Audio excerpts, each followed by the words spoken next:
And I can tell you hands down, if you go into a casino for your first time, I hope you lose. And I was winning and winning and winning, and I was 64,000 euros up. I was hooked, man. I was hooked. I was just consumed by it. I was just like ecstatic. I was euphoric, as you explained earlier. I was in the zone. I felt like I was on top of the world. I couldn't be defeated. That was the kind of feeling. But I didn't stop. And I said, I am never doing that to myself ever again. It was sick, man. It was absolutely sick. Death, prison, and insanity. And if you don't want one of those three things, if you carry on, it will get to that point. Get the help you need and find a way to stay away. If you're suffering, if you're going through this anguish within your mind, you know that life is not supposed to be this way. Welcome to the Addicted Recovery Show, the show giving a voice to those who've lived through gambling addiction and found freedom. Vishal, welcome to the show, mate. Thank you so much for having me, Daniel. And I've got to say, the work that you're doing is brilliant. It's so amazing. When I was going through my gambling journey, I came across one of your videos, and it really inspired me because I could relate to what you were saying. And when I saw that video, it encouraged me to keep tuning into some of your other videos. And then I was at a GA meeting, and then randomly I saw you pop up on there. So it was brilliant. Then we got connected. So yes, amazing. I'm so glad to be here. And if you're watching this show, please share his videos. They are really helping a lot of people. I'm supposed to be here bigging you up, not the other way around. What a great start. All right, tell us a little bit about yourself. Where did you grow up and what you like to do in your spare time? Sure. So I was born in Leicester in England, and I love to play sports, basketball, football. I love to help people. Actually, I live to help people. I'm an award-winning author, international speaker, publisher, entrepreneur, 6-time severe mental health conqueror, and also a recovering problem gambler. Tell me, across your entire gambling journey, tell me about your biggest win and how that made you feel in that moment. Sure, I've been gambling for about 18 years, and I would say my biggest wins came this year. The biggest one, I would say, I'm going to say two of them. One of them was I turned $10,000 when I was $35,000 down into $60,000. So I ended up leaving $15,000 up. And that win was in less than an hour playing blackjack. That's the main game I've played, and some poker, but blackjack's the main game. And the second one I would say was when I turned, I think it was about 3,000 to 4,000 euros into 34,000 euros. Again, that was playing blackjack. The first one, the 10,000 to 60,000, was in Vegas, and the 5,000 to 34,000 was in Barcelona. And I'll just throw one more in. It was a couple of thousand euros into 25,000 euros. And again, that was in Barcelona as well. They were my biggest wins this year. Did you feel like a king in those moments? Oh my God, I felt euphoric.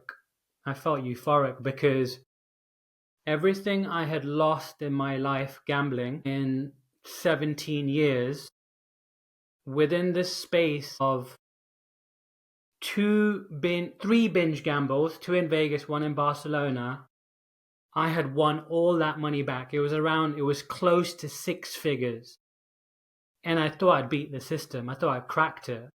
I felt on top of the world. I was like, oh my God, I figured it out. And I just felt so euphoric. Of course, it didn't end very well, but that's what I was about to ask. Tell me, once you came back down to reality, tell me about those losses and tell me how that made you feel.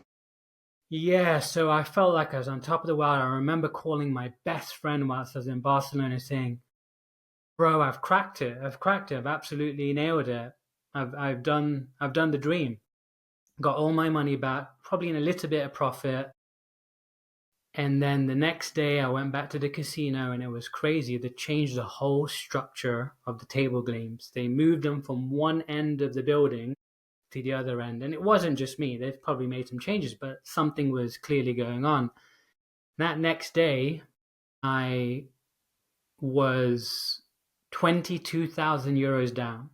Initially, I was 10,000 euros down, went and got some more money because I had a lot of cash with me at the time, and then ended up getting back to a point where I was almost even. I had 2 boxes, 1,000 euros on each box. I had 2 20s. The dealer had a 7. So I'm thinking, I'm gonna be back up here. I'm gonna go on my winning streak again. The dealer hits 21. Something just flipped in my head, and boom, gone on a downward spiral. Lost it all in probably less than an hour.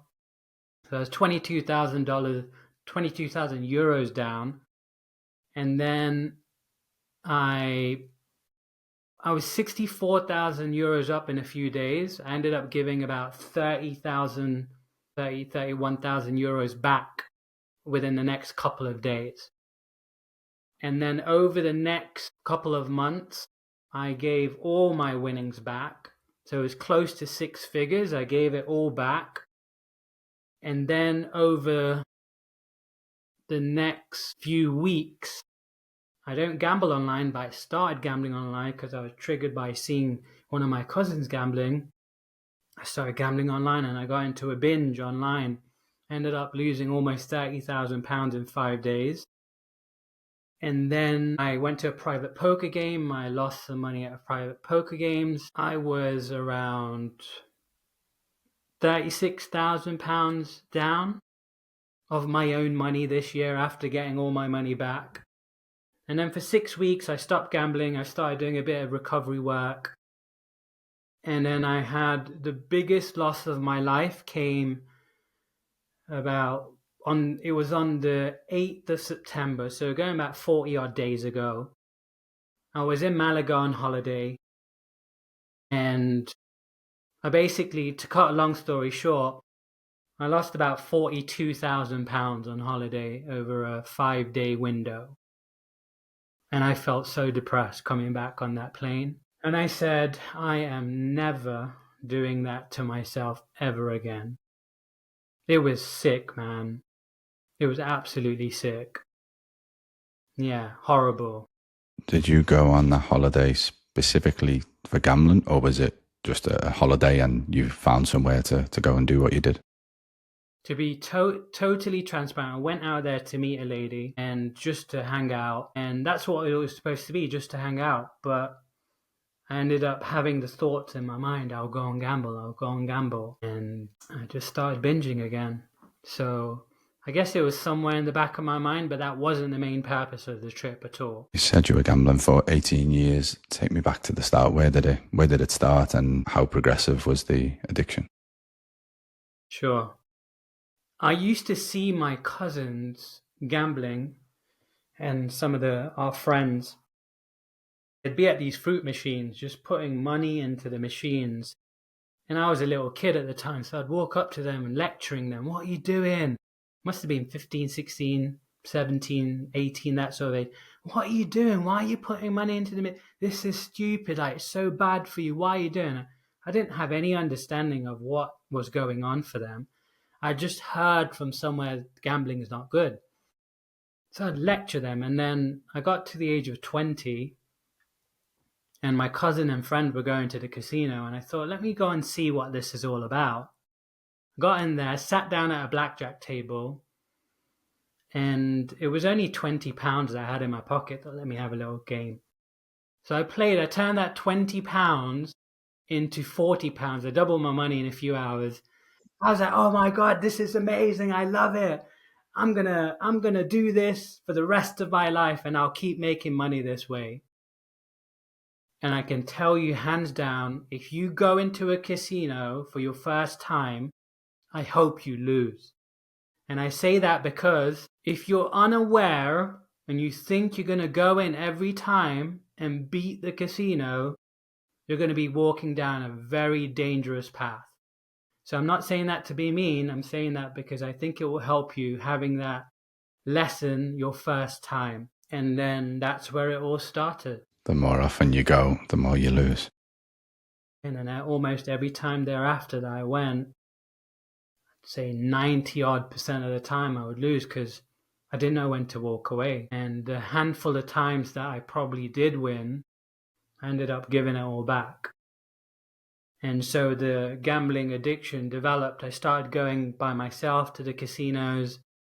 Sometimes I'd be at the casinos longer than the dealers. They'd be there for 8-10 hours. Sometimes I would outdo them. I'd be there 12 hours plus. I know any gambler can relate to that. It's sick, man. It's absolutely sick. And that continued 3, 4, 5 times a week. And after 4 years of doing that, I just got sick of it. That horrible feeling, that remorse, the guilt, the shame, the sleepless nights, the constantly beating myself up. It was just terrible. It was terrible. I got to a point where I was like, this is it. I'm done. So I went in my last time, had my last gamble, knowing that I'm gonna self-exclude from that particular casino. And I remember when I'd finished gambling, on the way out, I'd made some friends in there. I knew some wonderful people. I remember having some really deep conversations with people, and it was just so powerful. And on my way out, there was this elderly gentleman at the reception. He must have been around 80.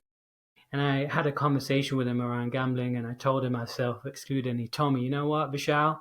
That's one of the smartest things that you could do, buddy, because I've been in this world for a long time, and I've seen people lose their lives to this thing. Gambling is so dangerous. I've seen people lose all their money. I've seen people lose all their possession, their houses, their wives, their children, their families. They've lost everything, even their lives. People have committed suicide to gambling. And he used the French word for it, which equivalated to the black beast.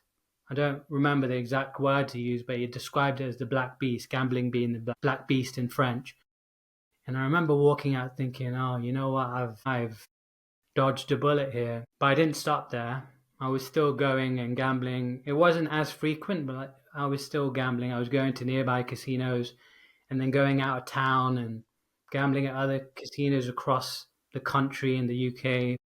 And I did that for a further 3 years. It wasn't as frequent, but I was still doing it. And then 7 years into my gambling journey, I realized I've had enough. I'm not doing it anymore. I'm completely done. So I told the casino in Nottingham, I was in Nottingham at the time, I said, I would like to nationally self-exclude so I can never step foot inside a casino ever again. And so I did that. I went on a program called Sense, and I banned myself for, I think it was 5 years. And after 7 years of gambling, I went on a national exclusion, so I couldn't step foot inside of any casino in the UK. And at that point, gambling wasn't a problem anymore.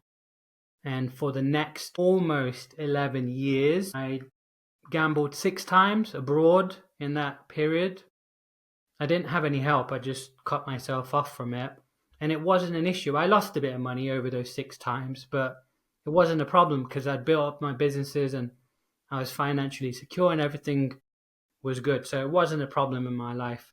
I knew the problem was when I was consistently gambling all the time, losing money, the very little money that I had, I was losing it all, or more or less all of it. And yeah, gambling no longer was a problem. But then this year is when it started to become a major problem. I was invited to my friend's 40th birthday, and I said, where are you going? And they said, Vegas. And I thought, I've never been Vegas in my life.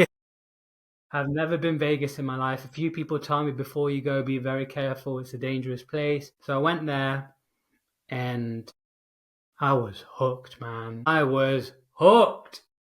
I was just consumed by it. Up, down, the roller coaster. And I went up and I went down, I went up and down. And then I was supposed to go on a date out there. and that date got cancelled. I was at the table, so I was looking at my phone. And when that date got cancelled, I was like, fine, I'll carry on playing then. Here we go. So I'm playing. I had a massive win. I won $20,000. They called out a host. I never knew what a host was. And they explained what a host is. They roll out the red carpet. You get all these perks. You get all these benefits. You get all kinds of things. And I felt like the king, man. I felt like the boss because I had 7 people with me and I was buying everyone drinks. The casino were paying for it. The host was there, like taking care of us. And the host told me, oh, by the way, because of how much you gambled, you've got like $2,000 worth of free meals. So I said to my guys, you know what? We're going to go to these fancy hotels and we're going to go to these fancy restaurants and it's going to be covered for by the casino. So I took my group to Nobu Hotel and to the restaurant there. We went for a meal. It was like $1,100-$1,200. It was crazy, all paid for. Took them to a Gordon Ramsay's restaurant. It was like almost $900 for that. All paid for. It just felt amazing. And that $20,000, I lost it in an hour. I still had some money left over. I lost that. I was $15,000 of my own money down, and I didn't bring my card, so I couldn't get any more money out. So for the next 2 days, I didn't gamble, and my cousins and friends, they were gambling. And I came up with a plan, because a gambler always comes up with a plan. So I said to my cousin, I'm good for the money. I'll send you the money. Please take the money out. Figured it out, got the money out. Had $10,000 last night. I'm playing in 20 minutes. I'm $8,000 down. I got $2,000 left. So I'm sitting there at the table. I moved tables, went to a high limit table, turned that $2,000 into $35,000. Wow, that's a big win. I didn't mention that earlier, Daniel. It's just come up. So I've ended up leaving Vegas $10,000 up. I was like, wow, it worked out. I then, even before I left, got my cousins and friends together. I gave them $50 each. It was about $400. They were playing craps in Vegas. And they were winning. They turned that $400 that I gave them into $2,000. I felt so good. I felt like I was on top of the world. I'm winning. They're winning. We beat the casino. Wonderful. Amazing. So now I've got the bug. It's in my head.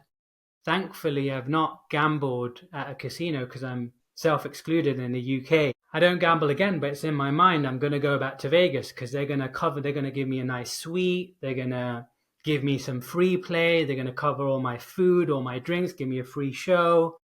So I went back to Vegas a few months later in May, had $35,000 of cash. In 12 hours, I've lost it. Lost it in 12 hours. Horrible. Now I'm thinking to myself, I got no money. What do I do? I met a lady the first time I was there. I'd only met her a couple of times. I rang her. She lived nearby in a nearby state. I said, can you please bring some money over for me? I'm good for the money. And she agreed. I was like, she doesn't even know me and she trusts me that much. It's crazy. So on Mother's Day in the US, I feel so bad about this. She spent time with her kid. They went for a concert and she flew out to me. I paid for a flight. She flew out. And then for the next couple of days, it's just a roller coaster, up and down, up and down, up and down. She's watching me gambling all this money. She had anxiety watching. She had to leave because she was in tears. And then she didn't want to leave the money with me. I ended up convincing her to leave the money. When she'd left, I went down to the table, high limit table, $10,000 into $60,000, ended up leaving $15,000 up. So I was like $25,000 up in Vegas. I'm beating the casino, getting all these perks and comps and benefits. I think I'm on top of the world. A few months passed by. I've got a trip in Barcelona. There's a family wedding. I've booked a few days earlier, extra days after, because I'm planning to gamble. And in Barcelona, I did really well. Actually, I was in Girona, lost a little bit of money there. Next day, I went to Barcelona, had this huge win, turned $4,000 to $5,000 into 34,000 euros. Felt like a king. I would never have done this. I got a taxi from the casino to a nearby city where the wedding was. It was 100 euros, the whole taxi journey. I never would have done that normally. I remember walking up to my dad when I got in the hotel room, and I showed him this bag of this cash. He'd never seen that much money in his life. And I told him I'd won at gambling. And he was just like, just be careful, son. It's nice you won, but just be careful. And 5 days at the wedding, was already planning to go back. And I felt so good about these winnings. I was paying for family members to go out to restaurants and just taking care of everyone. And then once the wedding had done, I went to the casino again, and I was like winning and winning and winning, and I was 64,000 euros up, and dollars plus another 3,000 euros dollars from another place. I was up so much. I'd calculated it. I thought I'd done it. I'd beat the system. And then over the next few days, I lost about 31,000 euros. I was still up on the year, but here's the thing. I felt so bad, Daniel. I felt like I was such a loser. Even though I was having a great year gambling, I felt like a loser. And I started looking into it and studying a little bit about it. And it was because I had this amount and then I'd lost a portion of it. And so there was a horrible feeling. It was just terrible, absolutely terrible. And then everything started to downward spiral from there, because when I came back to England, I unbarred myself. I lifted off the self-exclusion from the local casinos, and I started losing. I lost like 20 grand in the local casino here in Leicester and in Nottingham. And then I lost money in Spain. It was about 13,000 euros on a 3-day trip.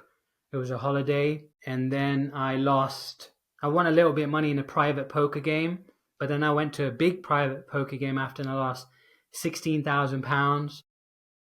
And I think I'd lost in that region those few weeks, because I was gambling here, there, and everywhere. I'd lost everything I'd won, and it just got worse and worse. And then I started gambling online, as I said earlier. I lost £28,000 gambling in 5 days. Then I went to a private poker game a week later. But here's what happened, Daniel. When I lost that £28,000 online, I felt so bad. I contacted GamCare because I knew that I needed help. I knew I was out of control. So I contacted GamCare and I booked in my session with them, because they do free sessions. If you're in the UK, you probably know about that. And your listeners may or may not know about that. They provide free help and support. And even though I knew I'd booked in that session, I went to a private poker game the night before thinking that would be my last one. And I lost £7,000. So I was like £36,000 in the hole of my own money this year, after being almost 6 figures up. And then after that, once I started the GamCare, for about 6 weeks, I didn't gamble. I felt really good. I felt my mind was recalibrating, because gambling messes up your head like any addiction, alcohol, drugs, any addiction. It messes up with your mind and the chemicals in your head and your thought processes. So I started feeling a little bit more stable, and then I went to Malaga and I started getting the thoughts of gambling, and I thought, what the heck, let me go and gamble. So the first day was good. I won a little bit of money. Next 2 days, lost a lot of money. I think I was about 18,000 pounds in loss. And then next night I didn't gamble. I went on an online GA meeting, didn't gamble. The last night I thought, I'm going to go back to the casino, give it one last hit. I'm going home tomorrow anyway. So I'm playing. I didn't stick to my limits. I was out of control. I was about £30,000 in the hole over the whole trip at this point. I said to the dealer and the guys at the table, I said, I'm going to need a miracle here. Honestly, Daniel, I needed a miracle to come back from it. So I went out and I went to the cashier, got some more money out. It was about 3,000 euros. Sat down at the table. I said, in my head, I only need a miracle here. I said it out aloud as well. Started betting 1,000 euros a box. The max on the box. I was betting 2-3 hands. They started coming in. I started building up a bankroll. I had like 10, 15,000 euros. I was like, whoa, I'm coming back. That 3,000 euros turned into 57,000 euros, Daniel. I thought, inside myself, I felt so good. I was like, oh, I gotta leave now. I gotta leave. And then I thought, yeah, you know what? It's going well. Let me keep playing. So they changed observer at the table. They changed the dealer. The pit boss started walking back and forth. The person, you know what pit boss is, but for the people who are viewing, it's someone observing the table that's walking up and down like a manager. The lady who was observing the table said to the dealer, give him change. Don't give him the regular chips you've been giving, because I didn't know at the time, but they were trying to change the flow of what was going on. I said, I don't want the change, but they gave it me anyway. I gave it back. I said, I don't want the change. So she approved it, and they gave me the regular chips, the 500 euro chips. And as I'm playing, I'm winning, I'm losing, winning, but I'm still around the 50,000 euro mark. I had a big win. I got back to 57,000 euros.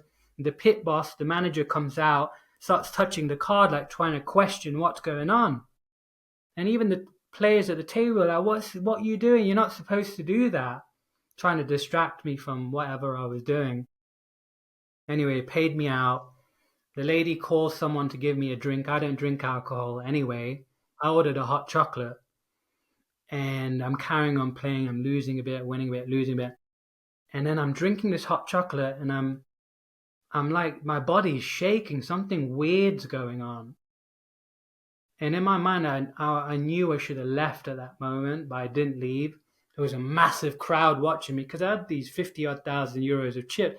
There's about 15 people watching me, just gathered around the table. There's a crowd there. I didn't really care about that. I was just like ecstatic. I was euphoric, as you explained earlier. I was in the zone. I felt like I was on top of the world. I couldn't be defeated. That was the kind of feeling.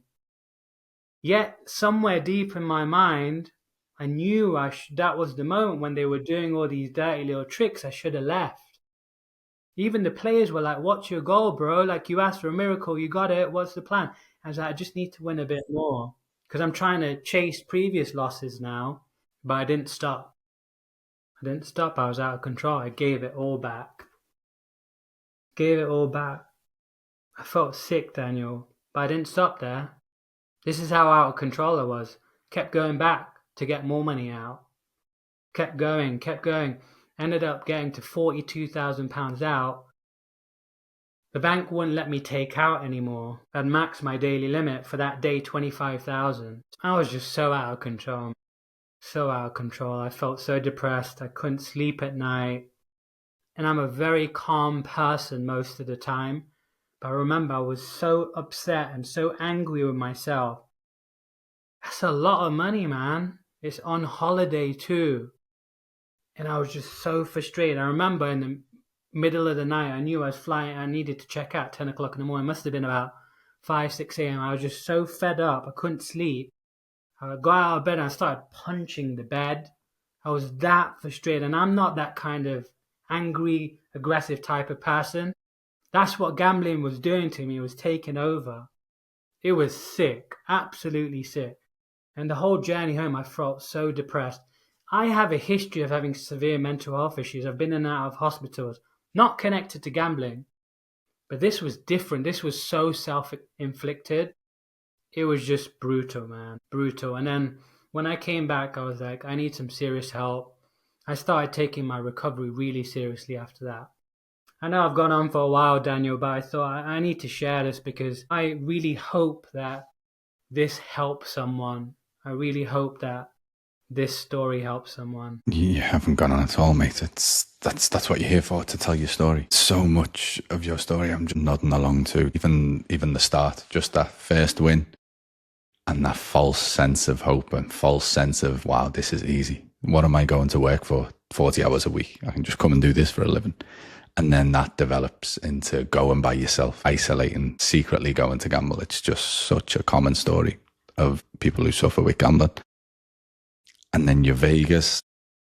You went to Vegas with a bit of abstinence behind you, and you just said, I was hooked. It just relit the fire straight away. Similar thing happened to me when I moved to Australia. I had a bit of abstinence behind me. As soon as it came back with a vengeance. That flame, that ember that was inside just turned into an inferno. And I could see from you telling your story, then I can see the same thing happen to you in Vegas. And then just that hijacking of the brain that gambling does. When you left Vegas, you said, I've figured it all out. I've got it. I've done it. It's like it gives you that false sense of control where it wasn't just luck. It wasn't just randomness. It wasn't just the turn of the cards, the way the cards were thinking. I made that happen. And if I go back again, I can make it happen again. And this is how I'm going to make my living now. And then a constant theme I noticed was the same as me. Like, that's it. I'm never doing it again. I'm sick of this. All that pain, that next day, that gambling hangover. I'm never doing this again. And then slowly that pain goes away and your brain starts to fantasize about those big wins, those amazing memories. And before you know it, you're back at it again. Like, and you said for the private poker tournament, I'll stop after that. It's always just one more. I'll get that big win and then I'll stop. But the inevitable, if you win, you want more. I can see that in your story. If you lose, you want it back. You'll start digging into whatever you can get your hands on.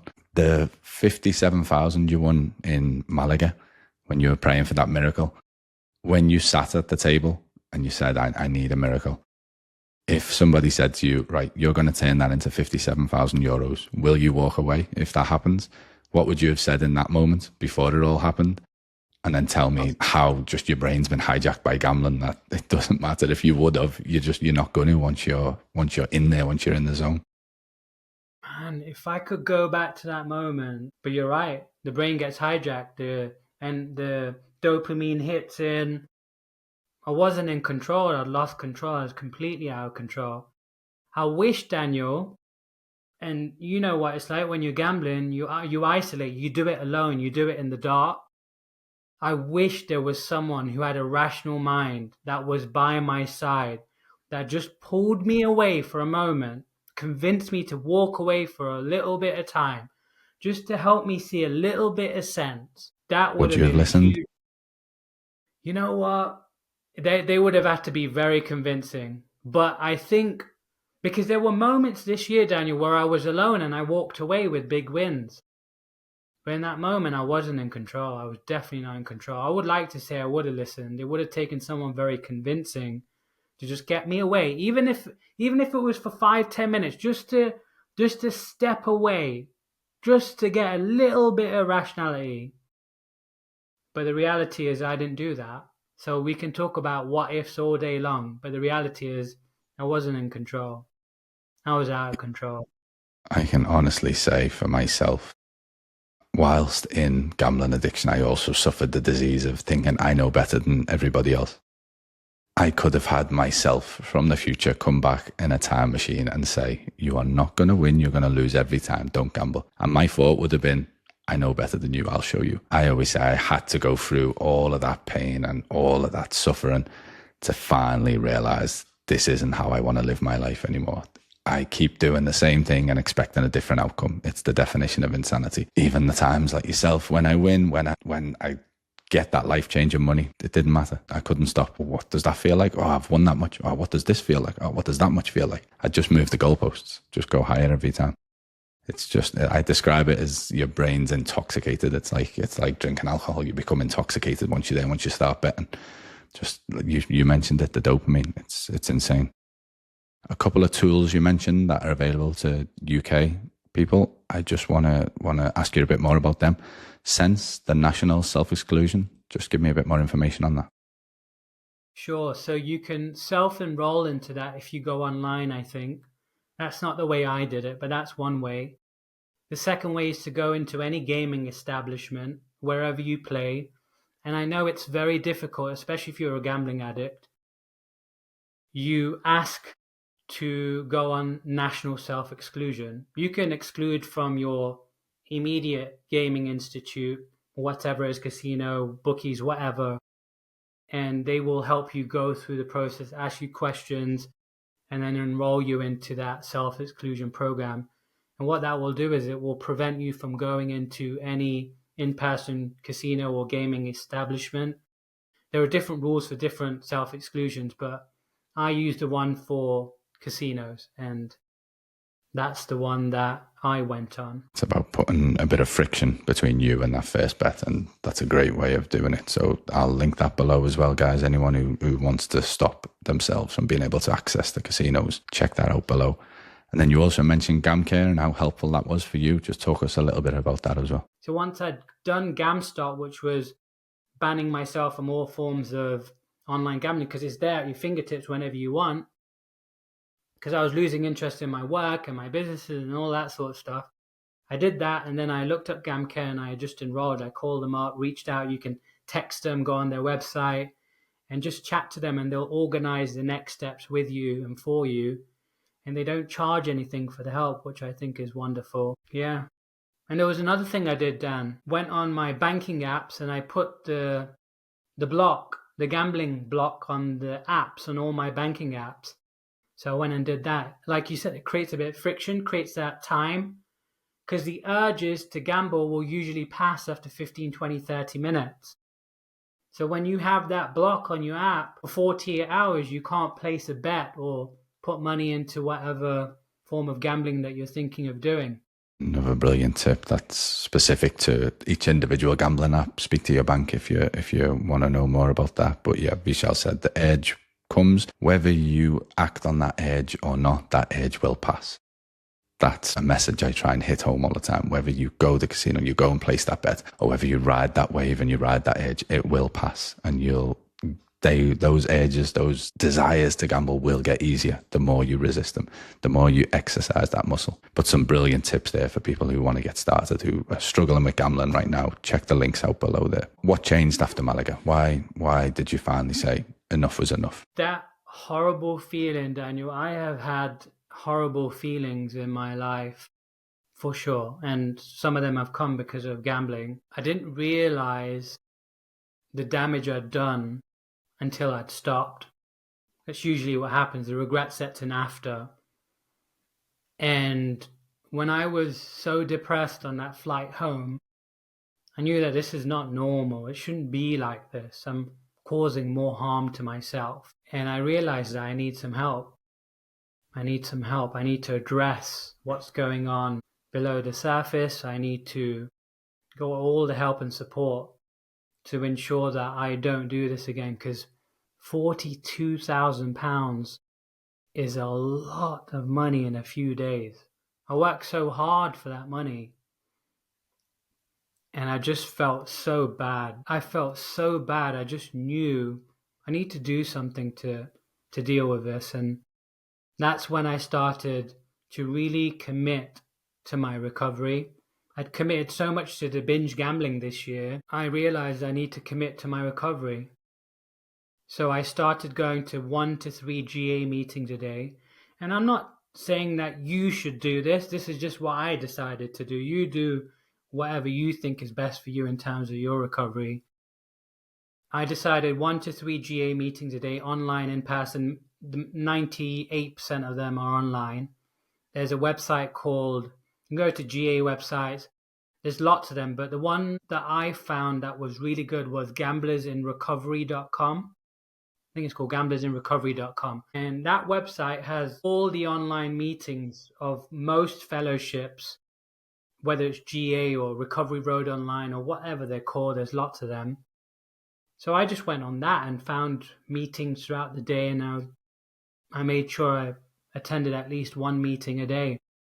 And I did my GamCare session every single week, and I'm still doing all of these things. I have 2 sponsors. I have one in the UK and one in the US.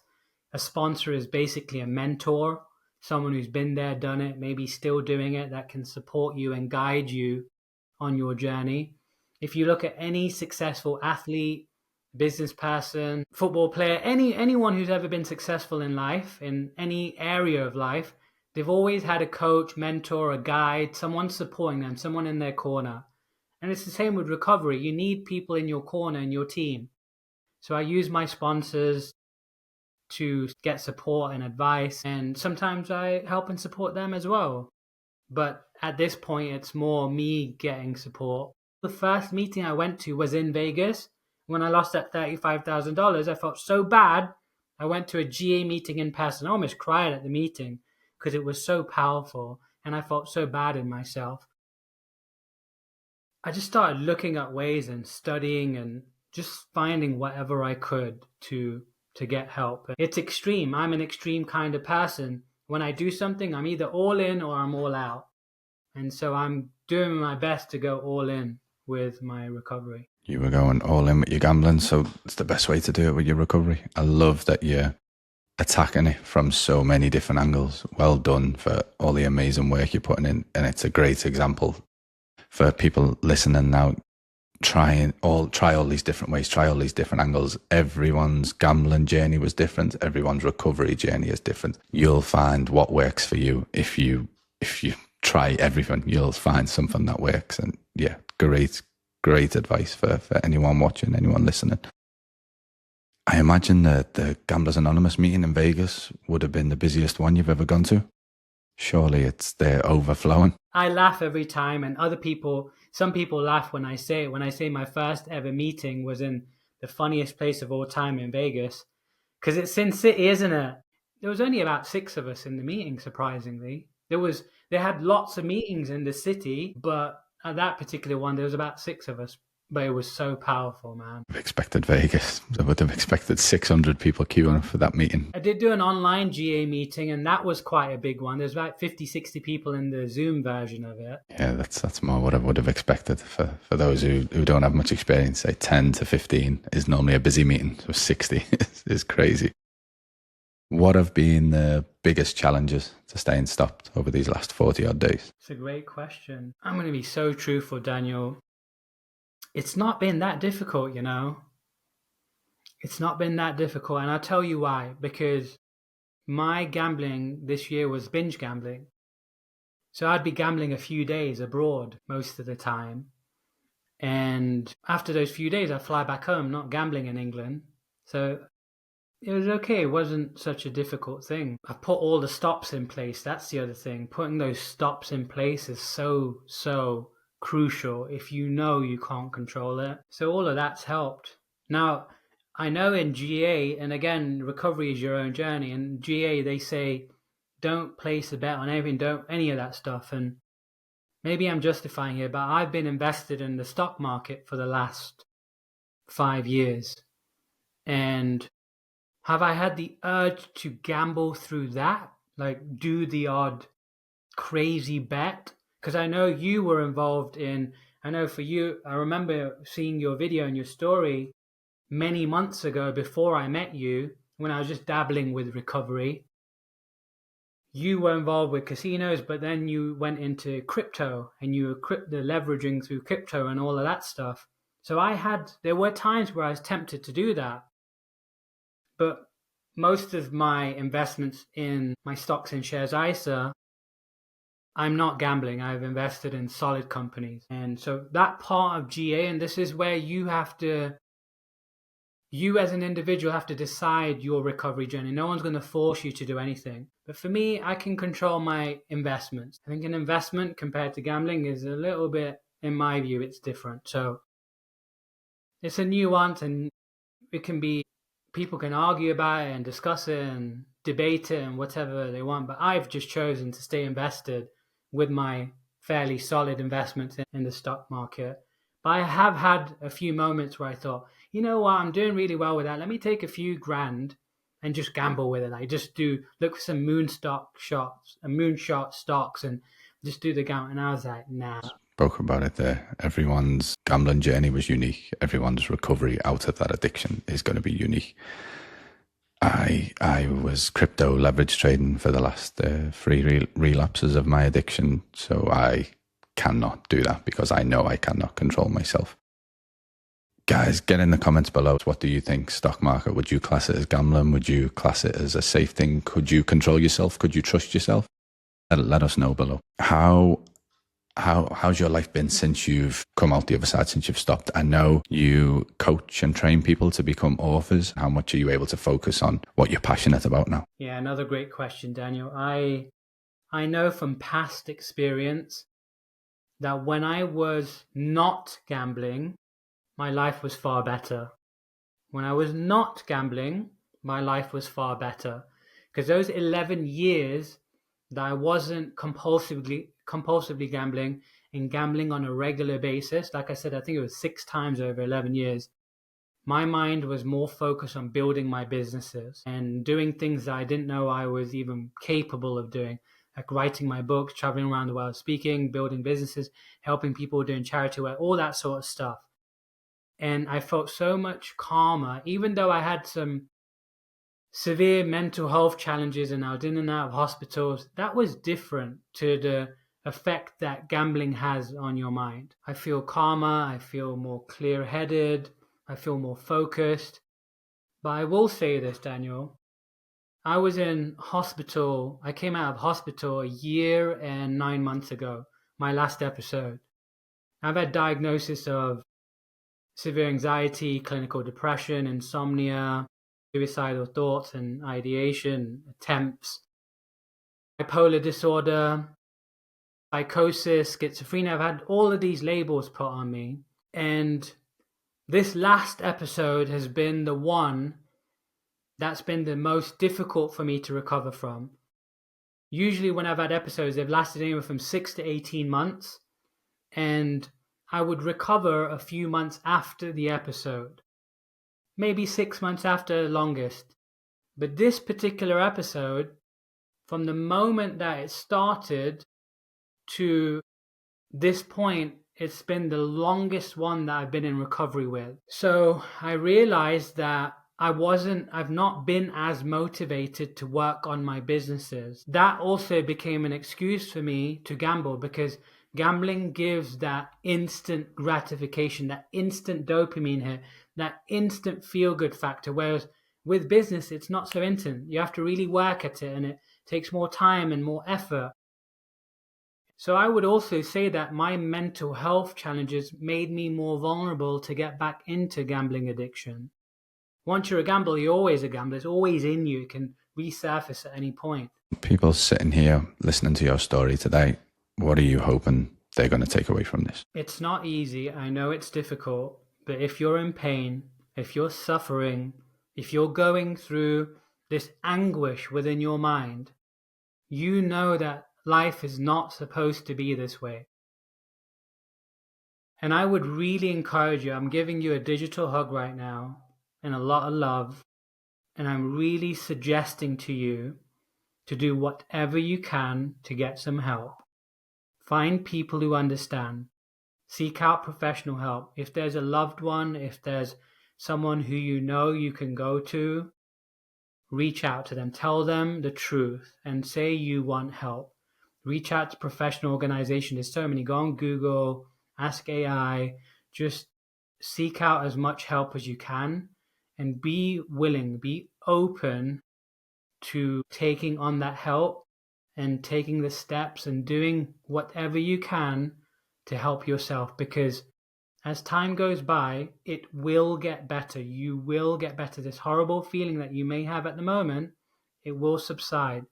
As they say in the 12-step program, addiction will lead, and gambling in particular, will lead to one of 3 things. It will lead to death, prison, or insanity. Death, prison, or insanity. And if you don't want one of those 3 things, if you carry on, it will get to that point.